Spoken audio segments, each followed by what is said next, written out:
I am happy to join with you today in what will go down in history as the greatest demonstration for freedom in the history of our nation. 50 years ago, a great American in whose symbolic shadow we stand today signed the Emancipation Proclamation. This momentous decree came as a great beacon light of hope to millions of Negro slaves who had been seared in the flames of withering injustice. It came as a joyous daybreak to end the long night of their captivity. But 100 years later, the Negro still is not free. 100 years later, the life of the Negro is still sadly crippled by the manacles of segregation and the chains of discrimination. 100 years later, the Negro lives on a lonely island of poverty in the midst of a vast ocean of material prosperity. 100 years later, the Negro is still languished in the corners of American society and finds himself in exile in his own land. And so we've come here today to dramatize this shameful condition. In a sense, we've come to our nation's capital to cash a check. When the architects of our republic wrote the magnificent words of the Constitution and the Declaration of Independence, they were signing a promissory note to which every American was to fall heir. This note was a promise that all men, yes, black men as well as white men, would be guaranteed the unalienable rights of life, liberty, and the pursuit of happiness.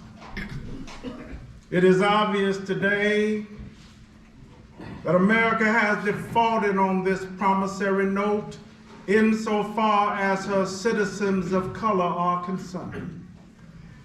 Instead of honoring this sacred obligation, America has given the Negro people a bad check, a check which has come back marked insufficient funds. But we refuse to believe that the Bank of Justice is bankrupt. We refuse to believe that there are insufficient funds in the great vaults of opportunity of this nation. So we've come to cash this check, a check that will give us upon demand the riches of freedom and the security of justice. We've also come to this hallowed spot to remind America of the fierce urgency of now. This is no time to engage in the luxury of cooling off or to take the tranquilizing drug of gradualism. 1963 is not an end, but a beginning.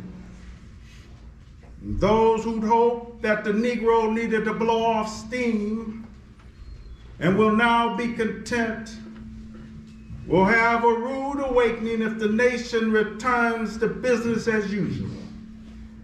There will be neither rest nor tranquility in America until the Negro is granted his citizenship rights. The whirlwinds of revolt will continue to shake the foundations of our nation until the bright day of justice emerges. But there's something that I must say to my people who stand on the warm threshold that leads into the palace of justice. Let us not seek to satisfy our thirst for freedom by drinking from the cup of bitterness and hatred. Again and again, we must rise to the majestic heights of meeting physical force with soul force. This marvelous new militancy that has engulfed the Negro community should not lead us to a distrust of all white people. For many of our white brothers, as evidenced by their presence here today, have come to realize that their destiny is tied to our destiny. And they have come to realize that their freedom is inexplicably bound to our freedom. We cannot walk alone. So even though we face the difficulties of today and tomorrow, I still have a dream. One day this nation will rise up and live out the true meanings of its creed. We hold these truths to be self-evident, that all men are created equal. I have a dream that one day on the red hills of Georgia, sons of former slaves and the sons of former slave owners, will they be able to sit down together at the table of brotherhood? I have a dream that even the state of Mississippi, a state sweltering in the heat of injustice, sweltering in the heat of oppression, will one day be transformed into an oasis of freedom and justice. I have a dream. And my 4 little children will one day live in a nation where they will not be judged by the color of their skin, but by the content of their character. I have a dream today.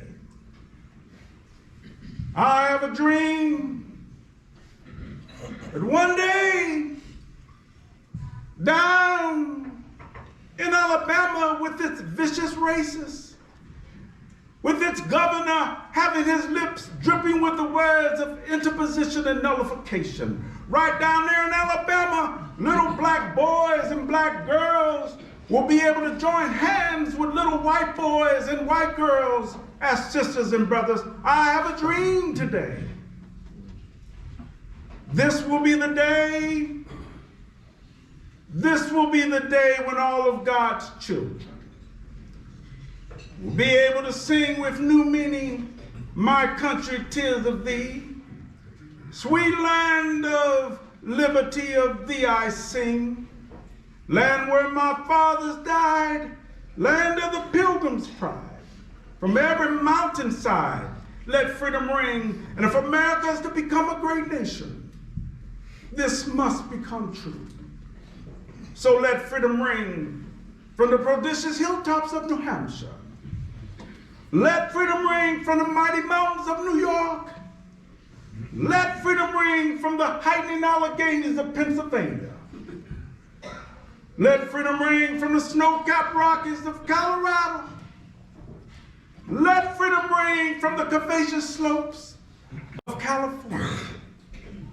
But not only that, let freedom ring from Stone Mountain of Georgia. Let freedom ring from Lookout Mountain of Tennessee. Let freedom ring from every hill in Mobile, Mississippi, from every mountainside. Let freedom ring. And when we allow this to happen, when we let freedom ring from every village and every hamlet, from every state and every city, we will be able to speed up that day when all of God's children, black men and white men, Jews and Gentiles, Protestant and Catholic, will be able to join hands and sing in the words of the old Negro spiritual, free at last, free at last. Thank God Almighty, we are free at last.